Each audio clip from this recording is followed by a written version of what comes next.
Hoy no quiero comenzar este programa como acostumbro, felicitando y con mucha alegría, porque la verdad es que en República Dominicana están pasando tantas cosas, tantas situaciones, que más bien nos llama a la reflexión. Y más bien quiero preguntarte, ¿qué estamos celebrando? ¿Qué estamos haciendo? ¿Qué estamos ignorando? ¿Cuál es la realidad que está pasando en República Dominicana? Porque la verdad es que lo que está pasando, por lo menos a mí, me duele. Porque mientras tú ves este programa, en República Dominicana, una mujer está siendo insultada, está siendo golpeada o simplemente está siendo maltratada por una pareja o por una expareja. Está, digamos, tratando de sobrevivir, está tratando de mantenerse a flote. El 8 de marzo no es una fecha romántica, es una fecha política, es una fecha de memoria, es una fecha para la resistencia, es una fecha para la conciencia. Hoy vamos a hablar claro, vamos a hablar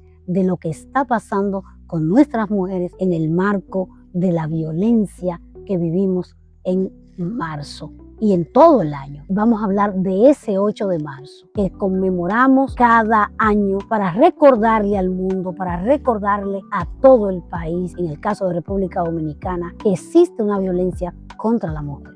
Y en ese hablar es importante que hablemos del 8 de marzo, pero explicando qué es el 8 de marzo. Y es que el 8 de marzo es una fecha que está siendo reconocida, ha sido reconocida por las Naciones Unidas desde el año de 1977. Su origen, sin embargo, data de aquellas luchas de las mujeres obreras, aquella lucha de las mujeres que exigían un salario justo, una jornada digna, que exigían el derecho al voto. Estamos hablando de eso cuando hablamos del 8 de marzo. Es importante que recordemos, que tengamos claro que el 8 de marzo fue una conquista y que en nuestro país particularmente tenemos historia que han sido de luchas, no solamente de las mujeres campesinas, sino también de maestras, de madres solteras, también de líderes y lideresas comunitarias, pero también ha sido la lucha de víctimas de resiliencia. Es importante que entendamos definitivamente que el 8 de marzo no es para regalar flores, es para conmemorar esa resiliencia que ha sido característica de la lucha de las mujeres en diferentes momentos de la historia, en diferentes momentos de la vida, no solamente de República Dominicana, sino de la humanidad. Es importante que tengamos claro esta parte. Y hablando de esa realidad dominicana, también quiero que podamos también hacer como una panorámica con respecto a la República Dominicana. Y es que sucede que República Dominicana es el país que en términos de feminicidio en la región tiene uno de los indicadores más altos de feminicidio. Y a eso debemos ponerle atención. Cada año, decenas de mujeres mueren en manos de su pareja o de su expareja. Y es importante entonces que tengamos presente, cuando hablamos de las estadísticas y de los números, que más de 30% de las mujeres en República Dominicana ha sufrido violencia en manos de su pareja o de su expareja.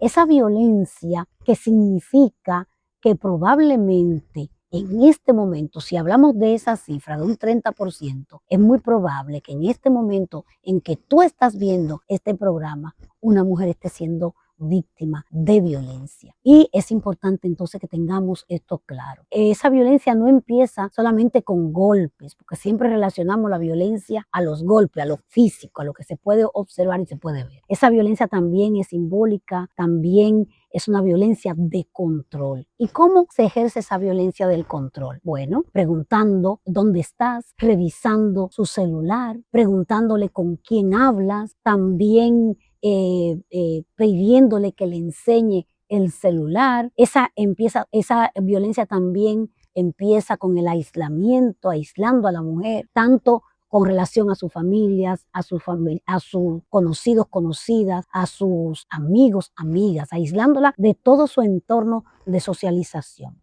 Esa violencia también se expresa en celos disfrazados de amor y también se expresa en esa dependencia económica, en la que la mujer, como depende económicamente de la pareja, está limitada para poder ejercer esa libertad que debemos tener los seres humanos. Entonces, cuando hablamos de esa violencia, también estamos hablando de que cuando la mujer depende de su agresor, estamos hablando de una violencia que se convierte en una especie de cárcel invisible.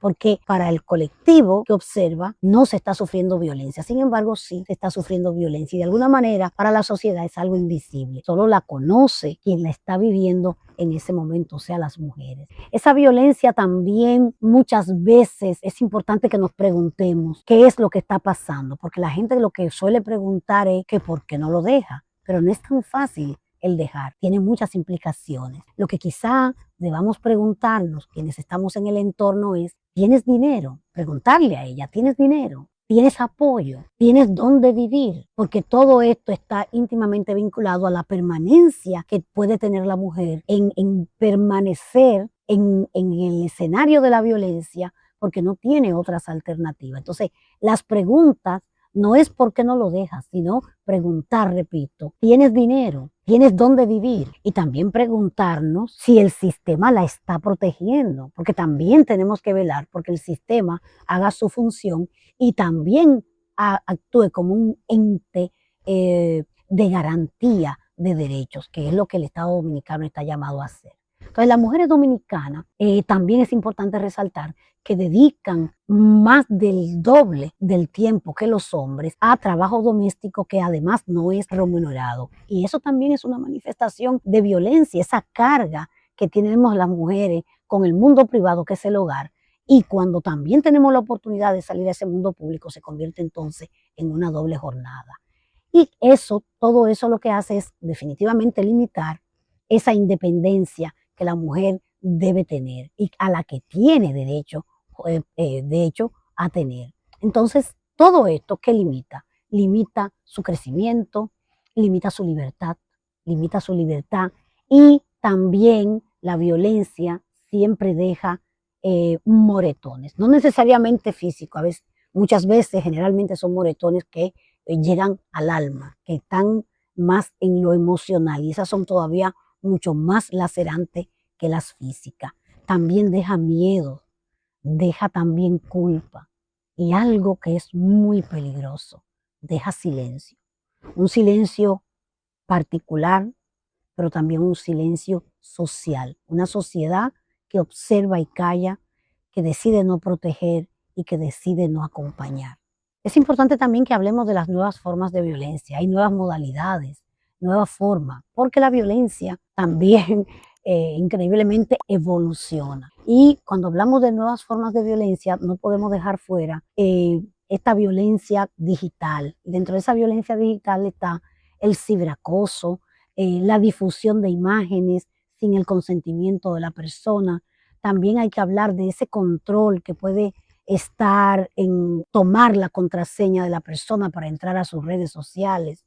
También es importante que veamos esa violencia que se da en, por ejemplo, una transferencia bancaria, en controlar la transferencia bancaria, en revisar tu ubicación en tiempo real, dónde estás, con quién andas, con quién te mueves, con quién hablas.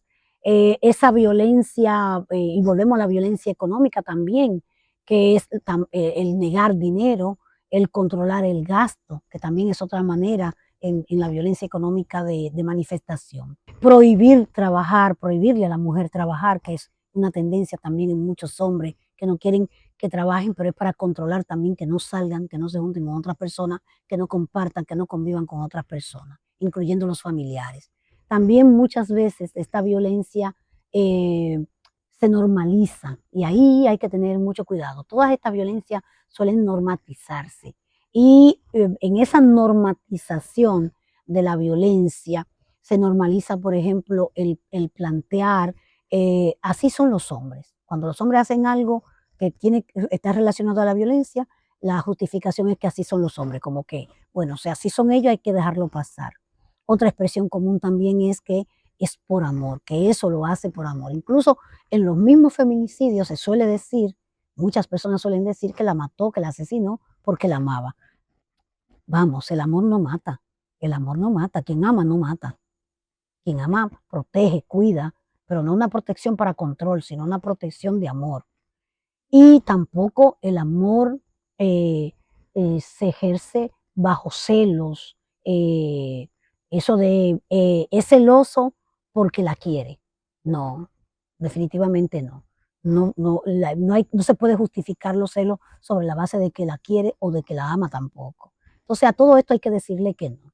Y hay que decirle que no porque el amor no controla. Quien ama no controla. El amor tampoco humilla y el amor tampoco golpea. Entonces, todos estos elementos tienen que estar claros y a todos estos elementos hay que decirle radicalmente que no. Nada de esto es aceptable, nada de esto debe normatizarse. Ahora bien, esto implica un empoderamiento o el empoderamiento real de las mujeres, de nosotras las mujeres. ¿Y cómo las mujeres podemos, digamos, empoderarnos? Bueno, hay muchas mujeres dominicanas que ya afortunadamente acceden a la universidad. De hecho, las estadísticas establecen que las mujeres estamos en mayoría en las universidades.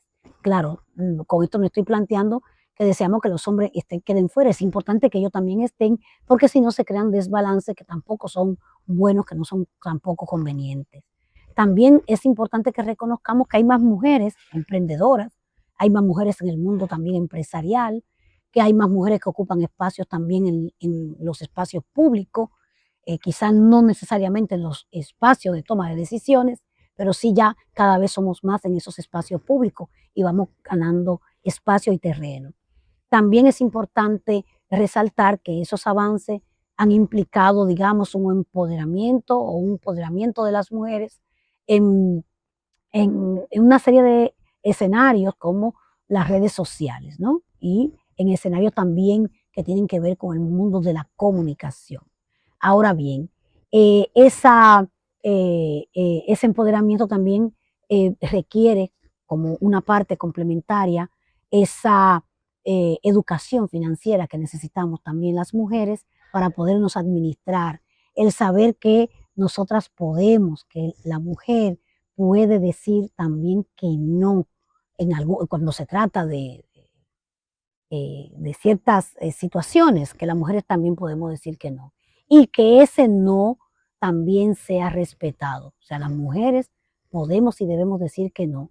Y los hombres tienen que respetar cuando nosotras establecemos un no quiero tener relaciones contigo, no quiero hoy salir, simplemente no quiero, o simplemente no quiero estar contigo, esta relación se terminó. Y es importante que el hombre entienda que tiene que aceptar que la relación terminó.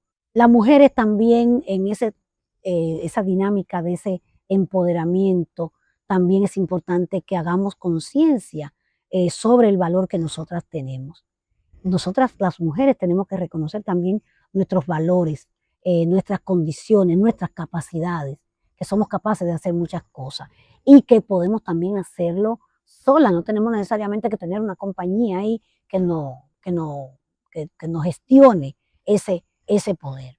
También es importante que sepamos que nosotras necesitamos comunidad, que necesitamos también políticas públicas encaminadas a poder prevenir, atender y también sancionar todas estas expresiones de violencia que se ejercen hacia nosotras las mujeres. También se necesita una justicia más efectiva, que cuando se generen estas situaciones de violencia, el sistema de justicia realmente funcione con respecto a nuestras mujeres. Muchas mujeres están yendo a las instituciones a poner la denuncia y los tiempos de espera para atenderla, para generar una respuesta oportuna sobre las situaciones de violencia que la mujer está viviendo se tardan. ¿Y qué provoca esto? Que simplemente las mujeres bajen la guardia y desistan, porque es eh, tanta las complejidades que se le presentan que finalmente se retiran. Y esa retirada para ellas es fatal porque generalmente termina en feminicidios. En este momento, entonces, quiero pasar a ver algunos mensajes específicamente para los hombres. Yo quiero en este momento referirme tanto a hombres como a mujeres. Y es que y quiero comenzar explicando que este no es un mensaje contra los hombres, sino que es un mensaje contra la violencia. La igualdad tiene que entenderse como, como que esta busca reemplazar ese poder que tiene el otro para buscar un punto de equilibrio en el que ambos puedan tener una relación igualitaria y equitativa. Estamos hablando de buscar ese equilibrio y de buscar ese punto de la dignidad. A los hombres que hoy nos ven, es importante que entiendan que deben romper esos patrones de violencia. Y tienen que hacerse conscientes, porque nadie lo va a hacer por ellos, tienen ellos mismos que hacerse conscientes de que esto daña a la mujer, lo daña a ellos y daña a la sociedad, porque ellos también están dañando, que se dañan a sí mismos también con estas actitudes de violencia. Y que tenemos que romper con esos patrones. También es importante que sepamos que hay que cuestionar ese machismo que aprendido, que fortalece toda esta situación de violencia que nos rodea. Y a las mujeres es importante también que entendamos que no están solas, que su dolor es válido. También es importante que las mujeres entendamos que su voz importa y que en ese no estar sola es importante que busquen ayuda y que no entiendan que es una situación de debilidad buscar ayuda. Todo lo contrario, buscar ayuda es lo que puede asegurar, que pueda ser salvada. Y bueno, eh, sacar, sé que no es fácil, sé que es muy difícil, pero sé que las mujeres podemos sacar de abajo y poder buscar esa ayuda que nos pueda garantizar el poder terminar con ese círculo de violencia. Es importante que entendamos eso. Y finalmente quiero recomendarle que este 8 de marzo, insisto, no es una celebración comercial. El 8 de marzo es un recordatorio de muchas cosas. ¿De qué? Un recordatorio de que aún hay una deuda pendiente con nosotras las mujeres. Es un recordatorio de que aún la vida de nosotras las mujeres importa. Es un recordatorio de que el silencio también mata. Es un recordatorio para entender que todo el conjunto de convenciones que se han suscrito hasta este momento para proteger a las mujeres tienen que ser implementadas y llevadas a las políticas públicas y a las normativas internas de nuestro país. Desde Conversaciones sin Fronteras, en el día de hoy, queremos levantar la voz, levantar esa voz por las mujeres, por las que están, eh, recordar a las que ya no están y contribuir a proteger y a cuidar a las que están, para que no se repita, para que no continuemos en estos círculos de violencia. Es importante que estemos claros en este elemento tan importante, levantar la voz para que ninguna de nuestras mujeres, ni una más, ni una menos, que ninguna de nuestras mujeres caiga nuevamente abatida por una pareja o expareja y que salga en el periódico como un feminicidio más. Es importante que hagamos conciencia. Invito, como siempre, a nuestra audiencia a sumarse en esta cruzada por la vida de nosotras las mujeres. Muchas gracias y hasta un próximo episodio.